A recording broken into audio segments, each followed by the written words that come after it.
All right, so we are on day two, NOFAP.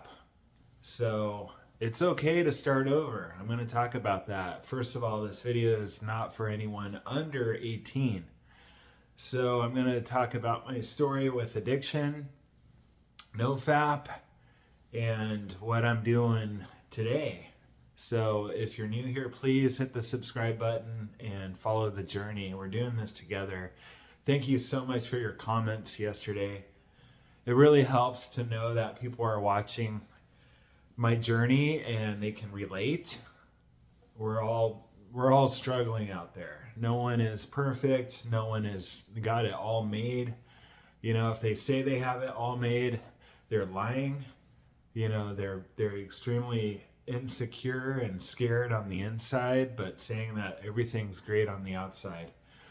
So I'm being humbled by life. And, in my 20s, I thought I had it all together. Life in the fast lane, sex, drugs, rock and roll. The storyline. And I'm glad I'm still alive. I had a heart attack when I was 32 from partying really hard, being dehydrated. I don't know, cholesterol. Maybe there's I don't think there's any history in my family of heart disease. So the doctors were puzzled why I had a heart attack.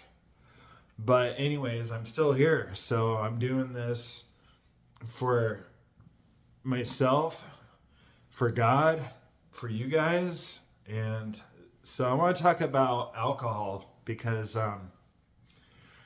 alcohol was really nasty. Okay, it was the greatest love hate relationship I ever had in this life. And I remember growing up in Southern California, and I was walking with my dad on the pier. We lived in Newport Beach, California, and so we were right on the water. My dad loved sailing. He had a sailboat. In fact, I watched him build a sailboat in the backyard while I rocked back and forth in my rocking horse. I was only 2, 3, 4 years old. So I started rocking, right away, 2 years old. So I've been rocking 50 years. This year would be the 50th year, because if I started when I was 2, I'm 50. I'll be 52 in 3 days, the 19th. So, anyways, I was walking with my dad on the pier, and a strange man walked by, and he was pointing at his arm, and he's like, "Ah!" And it scared me really bad, because I'm just an innocent little toddler, and I was like, "What's wrong with him, Daddy?" And he was like, "Oh, that man is drunk." And I was like, "What's that?" And little did I know that I would eventually be like that guy. Same thing with music. When I was 4 years old, there was a marching band that visited our school, and I was sitting next to a cute girl, and I wanted to be cool, because I'm sitting next to a girl. I knew I liked girls right away. And this loud marching band went by us, and when the drum section walked by, the noise of the snare drum scared me so bad that I started to cry. And I remember the little girl turned to me and she's like, "What's wrong? What's wrong?" And I just lost it. And I was like, "I gotta go." And I went to the nurse's office, and it was a big deal. And then I became a rock and roll drummer after that. So hopefully with these addiction stories, I can be sober. I can not fap anymore. It's all about transforming and doing something with this life and overcoming things. You know how boring movies would be if they didn't overcome obstacles before the happy ending? So don't feel bad if you're struggling right now. You can turn that around and transform your life and help others. I love helping people now. because I was a self-centered drunk for 16 years. I drank for 20 years, but I was really bad for 16. Drunk every night and blacked out, passed out, vomiting, going to work hungover. And it took a couple years, and then I started drinking in the morning, get rid of the hangover, and that was really hard to start doing. A couple years later, I stopped eating food, didn't want to ruin my buzz. Then now my brain's shutting down because I'm not eating food anymore. I'm just getting drunk twice a day. And that was towards the end. But anyways, back to the drinking. My dad was strict growing up, and he had a scary temper, but then he also loved me tremendously, and it was confusing. One minute we're dancing together in the living room with the Bee Gees playing, and he loves me to death. Next thing I know, he's coming at me, yelling, trying to bust my rubber ball with his foot because I knocked some of that crystal sparkly stuff off the ceiling with the ball, and he's trying to crush it with his foot, just screaming. So I grew up kind of a gun shy dog, just like, is he mad? I used to hide from him, and then when he got home from work, it was quiet time, And my mom finally got me a drum set when I was 12. And I used to play that. I loved it, being autistic and finally having a drum set instead of just tapping on the couch with wooden spoons from the kitchen. It was tremendous. I didn't even have a cymbal for 6 months. I just played on the rims for the cymbals. And when I got my first crash cymbal, that was magical. So that was my first experience in the magical world, so to speak. It was my first outlet besides the rocking. So when I was 12, I discovered Iron Maiden. I heard Number of the Beast on the radio channel. My mom was driving me home from school, and I heard Number of the Beast come on.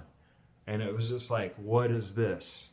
The guitars, the heavy guitars, the drums. I started to study the drummer, Nico McBrain. He played on a Sonar drum set, and he had pasty cymbals. And I was like, I need a Sonar drum set. And I used to just fantasize about Sonar drums. And my friends used to pick on me. And one of my friends said, hey, I got a Sonar drum. I found it, and I'll sell it to you. And I was so gullible that I fell for it, I was very innocent and gullible. I was just this towhead who just smiled, had a smile like this, I still remember the first time a kid punched me. I was just like, what was that? Oh my gosh, I was so concerned. I used to cry when I'd see dead deer on the road. I thought they were dogs. I was like, Daddy, what's that? What are those? What's wrong with them? So I was very innocent. And my parents did a great job sheltering me. But the heavy music, I was a teenager now, listening to dark music, like, Ozzy and a band called Venom and King Diamond. It's like heavy metal opera. And I used to just fantasize about being dark and flying over the high school like a gargoyle and killing the bullies and getting the girl, scooping up the girl I wanted. And I used to have these long crushes. They'd last years on one girl. And I used to play the same song that reminded me of that girl over and over and over again, all day long, while staring at her picture out of the high school yearbook. Anyways, when I finally touched alcohol, when I finally got a buzz from alcohol, I was 17, so it was very late. It didn't matter because I took to it. It was like, it just made me feel alive. It lifted all the stress off my shoulders. It erased all those years that my dad was mean and spanked me. I felt free for the first time in my life. And so it was a big deal to find alcohol, it was really hard to find a buyer when you're under 21 in a small town. It was really hard to find it. But when we got it, it was like, oh my gosh, we got a 12 pack. Oh my gosh, what are we going to do? Oh. It was such a big deal. And of course, I wasn't an alcoholic yet. Alcohol wasn't in my blood. It was, I got a buzz, and then that was it, And sometimes I drank too much and I was really sick, it was a bad time. But slowly I started to love it more and more. And when I became an alcoholic and started drinking every day when I was around 20, 21, it started to affect me differently. Like it was in me now. It was maybe demons were there. I think demons were there. And alcohol, I loved it more and my body could handle it. So I drank every night. And it was still hard, waking up every morning, hungover, smoking cigarettes. It just smelled dirty. I felt dirty, but I just kept doing it. And I was very angry at my parents. In my 20s, I ignored my parents, and I lived with an older woman, and we drank wine, and she was an artist, and she turned me on to a lot of music, a lot of cool music. But when I was 24, I started changing when I drank, and I got really dark. And when I was blacked out, I would do things to her. And in the morning, she would be crying, and she'd tell me what I did. And I would start crying because I was like, what's happening to me? This isn't who I'm supposed to be. And one night I came home drunk, and she was reading her book at the dinner table. And I was like, come on, let's go for a walk. Let's be a normal couple and go out and go for a walk. I want to be a normal couple. And, because she was 20 years older than me. And I felt like she was a surrogate mom sometimes more than a girlfriend. And I was just like, let's act like a normal couple tonight. But I was wasted. And she was like, no, I just want to read my book. And the next thing I know, she's against the wall, and she's got this look of fear. And apparently I did something, and she was scared. And some thought came into my head, and it wasn't me. And this is the first experience I had with a demon. Demons will influence your thinking, okay? And they're little black shadows, and you don't see them unless you're spiritually in tune.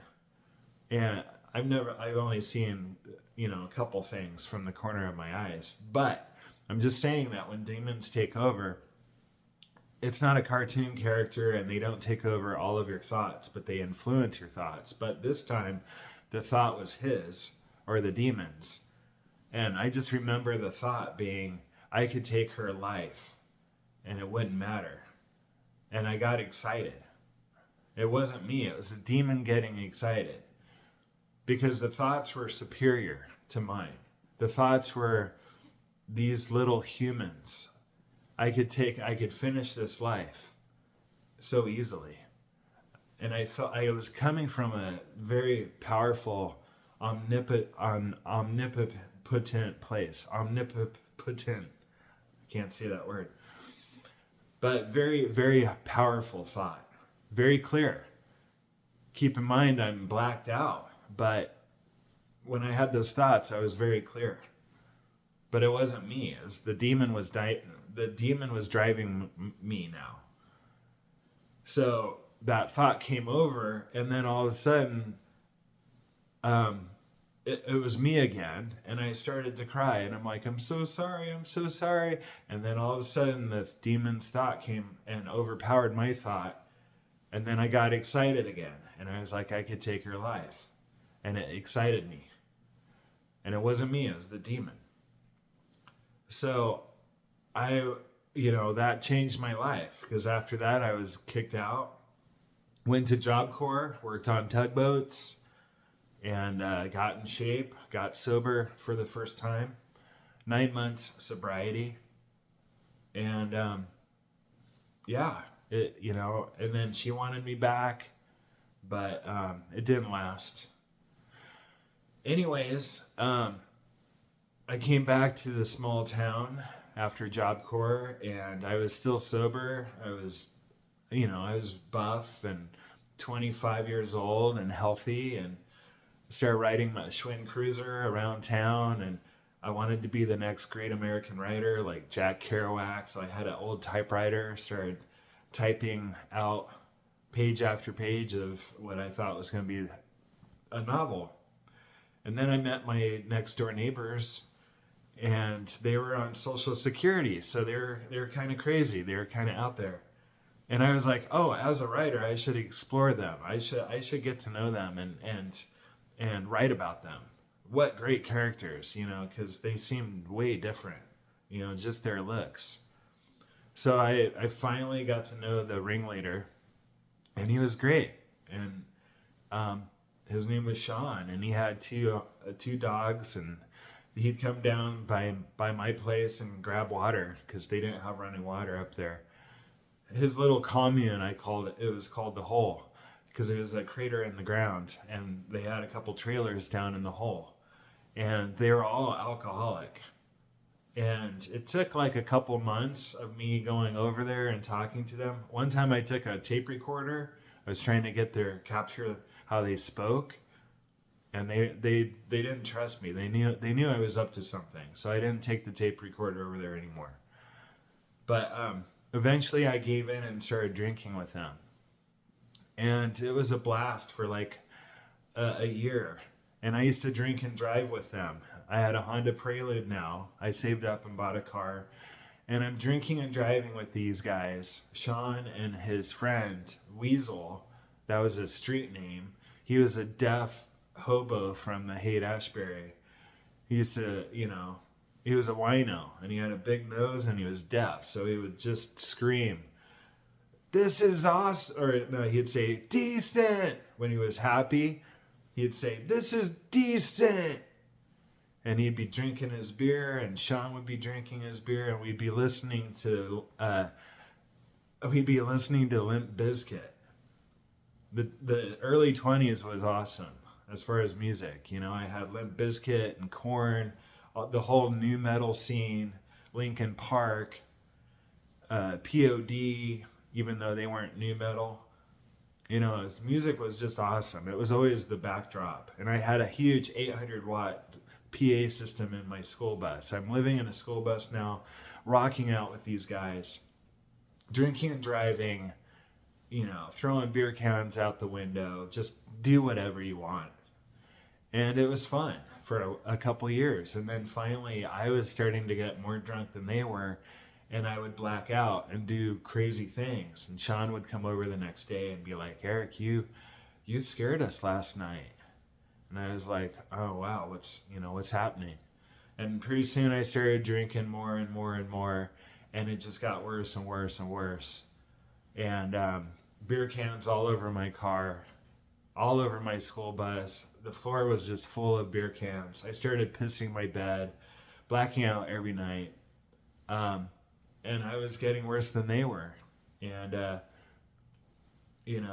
it just went on like that until I had my heart attack when I was 32. I flipped burgers for a living. I'd always go into work hungover. And it was bad. It got worse and worse and worse. So every time you relapse and start drinking again, if you're an alcoholic like me, it just gets worse and worse and worse. Just like any addiction. And fapping is like the hardest addiction to quit because it makes you feel good. It's part of your body. You can access it anytime you want. And that's gotten darker and darker and darker over the years. More perverted. When I was 16, fapping was just, a normal thing I did. But over the years, as an addict, you want to spice it up and make it kinkier. At least I did. So I'd start, wearing little girly socks and shaving my legs and playing with my butt. And it just got darker and darker and darker. And just like any other addiction, I was like, I have to stop this. So yeah, for the people that leave a comment that, masturbation is normal and healthy, it probably is, for teenagers and maybe 20-year-olds. But I'm 52, almost 52, and it's gotten darker, and there's a lot of perverts out there in the world. I used to hitchhike, and I would be hunted, literally hunted by other men who they wanted me. They wanted to do something to me, and you could see the demons in their eyes, and they wanted. There are some dark mother effers out there that are looking for young men like me at the time. I mean, hitchhiking and getting picked up by a huge guy, and he wanted my friend and I, and we were like, okay, you could let us out here. And then that guy got out and followed us down the street. He was on the other side of the street watching us, and we were walking down the road. We were only like 20 years old, and he was 45. This big guy, he could have easily just taken us. And I had many experiences like that. Guys wanting me. So now I know what it feels like when girls are feeling hunted by creepy guys, because I was there. And that's the product of feeding your addiction, your perversions over the years and years. Masturbating was normal when I was 16. Now if I do it, it's not normal. It's dark, it's perverted. I want to escape reality. And I'm probably conjuring demons because they love that stuff. They love perversion. If you ever read Derek Prince, he's an expert on demons. And demons call themselves the names of, behaviors. So there's a demon of perversion. There's a demon of lust. There's a demon of filth, probably. I mean, there's thousands. There's even a demon of feminism. Okay, so when I was cross-dressing and shaving my legs, I was conjuring a demon of a feminism. And there's a lot of so-called gay people out there that are just hooked in to this demon of a feminism. They think they're gay, but it's actually the demon of a feminism making them want to do girly things, feminine things. And so yeah, I was on the end of that too. I was bisexual for years because I was like already playing with my butt as a kid. So that evolved into a darker realm where I started, messing around with guys, drinking and messing around. It was hard to do it sober. It didn't feel natural. And yeah, it's hard for me to tell you guys that, but let's just be very transparent here. And, I want to help you guys, or help myself by helping you, or just share my story, and maybe it'll resonate with one of you. I mean, a lot of people have experimented that way, but these things are still lingering in me. And I have probably demons from my dad. I have demons from his dad. It's generational. The demons know you better than you know yourself. Okay, and there's probably a legion of demons in some people. A legion of demons is where there's a main demon, and then there's hundreds of other demons working like an organization inside of you. And if you ever see deliverance videos, not the fake ones where they knock everyone in the audience over, but actual deliverance churches. There's one in Arizona, I believe. They're real. They're real. Okay? They only do one deliverance at a time, usually. And it's hard. It's easy to get the first demons out. Those are the easiest to go. It's like the ring, the outer ring, the pawns. They're easy to get rid of. You can fast for a few days and get rid of them. But to actually get the head ringleader, the main legion guy, is extremely hard because they've been with you for your whole life, and they've been in your dad's life, his whole life, and your grandparents. It's generational. So that's why there was no chance for me in the beginning. I mean, I was a sitting duck. I was this naive little boy who rocked back and forth, who then discovered his groin and his butt, who actually didn't ejaculate until like late 16. Late 16. I mean, I'd been playing with myself since I was 8 and couldn't actually do it until I was 16 because I was pushing instead of relaxing into it. So anyways, I'm a slow learner, but when I figure things out, I go all the way and I go all in. And I went in the wrong way and focused on my addictions more than anything else. And that led to me almost dying several times. And it gets darker and it gets harder to get out of the hole. But you can do it. That's why I'm doing these videos. It's so I'm shining my light. Even though I'm only 2 days into my NOFAP, I'm doing this because it feels good. And starting over is perfectly normal, and relapsing is perfectly normal. As long as you don't abuse it and use it as an excuse. Relapse should not be an excuse to keep going. But if you're honestly trying to change your life and you have a couple weeks of sobriety or a couple days and you relapse, just get back on the wagon. Don't feel so bad, because demons love guilt and shame, okay? That's their number 2 weapons. Guilt and shame. Condemnation is the third one. I've been in this vicious cycle of shame and guilt my whole life. I do good and then something happens and I feel guilt and shame, and it's a cycle and it keeps going and going and going. But I learned that you can get over the guilt and shame fast. Recover from the guilt and shame fast. Get back on the wagon and help others. Stay sober, or stay away from drugs. Don't act like a guru or a teacher if you only have a few weeks of sobriety yourself, but try to start giving back and go through the 12 steps of AA and let go and let God. The very first step in all 12-step meetings is let go and recognize a higher power than yourself, because God wants you to turn over your will to Him. It's not about you anymore, because your will is what got you in this mess. You have to take 100% accountability for your life. All of it. Because you created that. Even though a lot of alcoholics are victims, they blame everyone else but themselves. They're like, I have a bad job, that's why I drink. My parents were bad. My spouse is bad.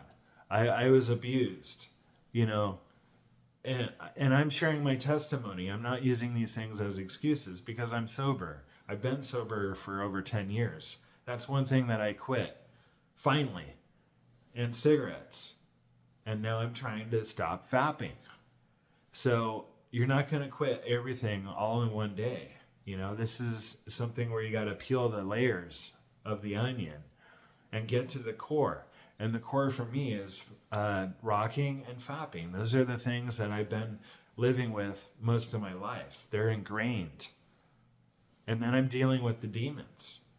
I should be fasting, and I should be reading my Bible every night, because it is a spiritual war. A lot of people don't recognize the spiritual war. They're just looking at everything on the surface level. Like, oh, there's no demons. No, the government doesn't care about us. They're protecting us. Big Pharma, they want us healthy. There's a lot of things in this matrix that don't want us to be doing well. And they love pushing fear on us, the news, because fear is a demon. And they don't want us to be in peace.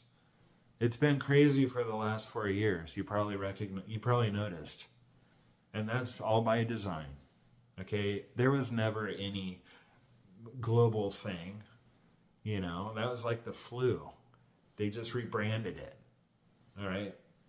And it destroyed a lot of businesses and a lot of people. And that was by design, because they want to knock us down so we're in fear, So we question things and we turn to them for help by going to the doctor, by going to counselors, by putting money back into the system. And so I don't want doctors. I don't believe in meds. I do believe that there are some that really do work and people need them. But 90% of Americans don't need to be on meds. It never was like that in the 70s or 80s. So it's definitely a ring, a money pushing scam. Anyways, I love you guys. I've gone a half an hour. Day 2, NOFAP. So leave a comment. Thank you for watching. I hope I helped.